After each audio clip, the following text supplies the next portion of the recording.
Good morning student.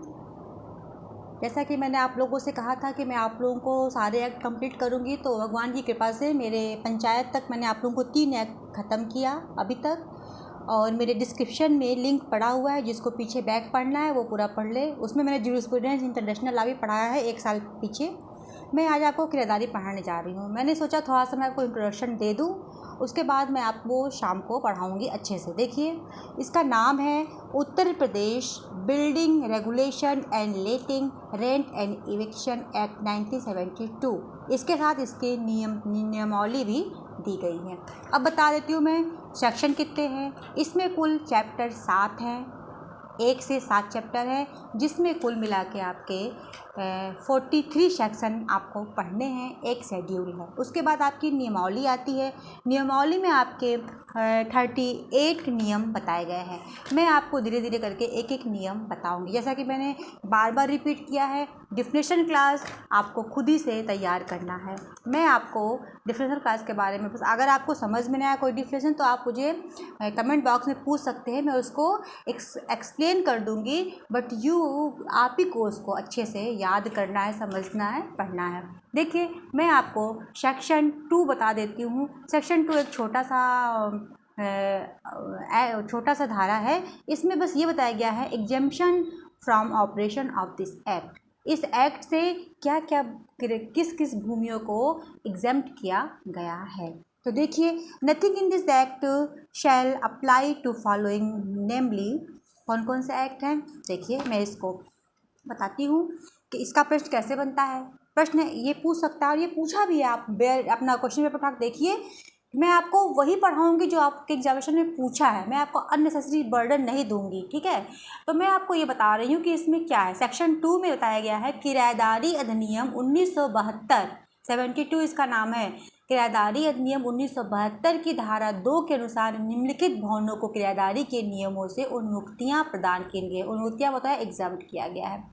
एक बात और, आप लोगों की किराएदारी का नया एक आ गया है, नगरीय परिषद किराएदारी विनियम अध्यादेश 2021। ये एक्ट बन चुका है, लेकिन मेरे ख्याल से एग्जाम में इस बार आपके यही आएगा। नेक्स्ट एग्जाम से वो आएगा। ये हल्का फुल्का क्वेश्चन उससे भी पूछ सकता है। उस एक्ट का नाम याद रखिएगा, कब पारित हुआ और क्या हुआ। देखिए क्या क्या उन्मुक्तियां हैं, तो देख लीजिए। किसी भवन पर जिसका मकान मालिक सरकार या स्थानीय प्राधिकारी या सार्वजनिक क्षेत्र का कोई निगम या कोई छावनी परिषद है, वो उन्मुक्त है। ऐसी कोई भूमि जो किसी मान्यता प्राप्त शिक्षण संस्थान के लिए स्वामित्व में निहित है, वो उन्मुक्त है। ऐसा भवन जो किसी सार्वजनिक पूर्ति या सार्वजनिक समिति व्यवस्था में संस्था में निहित है। ऐसा भवन जो किसी वक्फ बोर्ड में निहित है। वक्फ के अंतर्गत वक्फ अल औलाद भी आते हैं। मैं आपको जब मुस्लिम लॉ पढ़ाऊंगी तो बताऊंगे। ऐसा भवन जिसका उपयोग फैक्ट्री के रूप में किया जाता है, या ऐसी फैक्ट्री का संयंत्र भवन के साथ पट्टे पर दिया गया हो। ऐसा भवन जो फैक्ट्री एक्ट 1948 के अंतर्गत फैक्ट्री के रूप में प्रयोग किया जाता हो। ऐसा भवन जो किसी अन्य प्रौद्योगिक प्रयोजनों के लिए, किसी माल के निर्माण, संरक्षण अथवा प्रक्रिया के प्रयोजनों के लिए उपयोग किया जाता है। सिनेमा या कोई थिएटर के लिए भवनों का प्रयोग किया जाता है।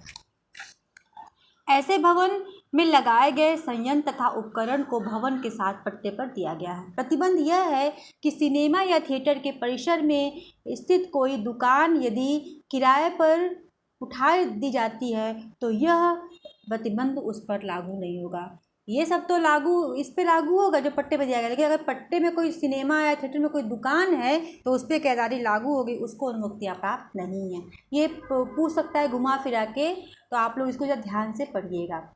फिर देखिए, किसी ऐसे भवन पर पट्टे जो सार्वजनिक मनोरंजन या आमोद प्रमोद के स्थान के लिए प्रयोग किया गया है, जिसमें स्टेडियम भी आता है लेकिन सिनेमा और थिएटर नहीं आता है।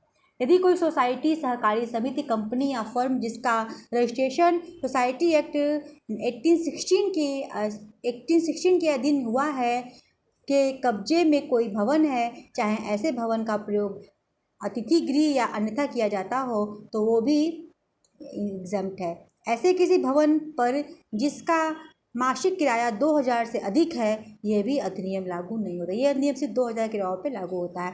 किसी ऐसे भवन पर जिसमें कोई विदेशी मिशन या अंतर्राष्ट्रीय अभिकरण किराएदार हैं। ऐसा कोई भवन जिस पर निर्माता कार्य जिस दिनांक को पूरा हुआ था वहाँ से 10 वर्ष की अवधि तक यह अधिनियम वहाँ पे लागू नहीं होगा। परंतु यदि कोई भवन निर्मित किया गया है और ऐसा ऋण यदि कोई भवन ऋण लेकर निर्मित किया गया और ऐसा ऋण सरकार, LIC, किसी बैंक, सरकारी समिति, यूपी आवास एवं विकास परिषद से किया गया है तो 10 वर्ष के स्थान पर 15 वर्ष तक वो एग्जम्प्ट होगा।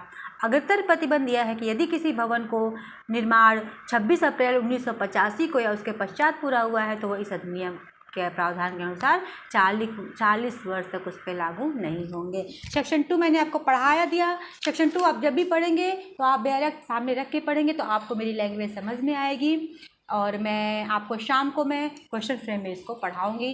Thank you so much. Channel से बने रहिए, सब्सक्राइब कीजिए, लाइक कीजिए, शेयर कीजिए। जो प्रॉब्लम हो आप निसंकोच पूछ सकते हैं। मैंने आप लोगों से वादा किया है मैं आप लोगों को दोनों टाइम एक एक छोटा छोटा सेक्शन पढ़ाऊंगी जिससे आप लोगों पर बर्डन नहीं पड़ेगा और आप लोग एग्ज़ाम बड़ी ही सरलता से अपना PCSJ या HJS क्वालिफाई कर लेंगे। Thank you so much.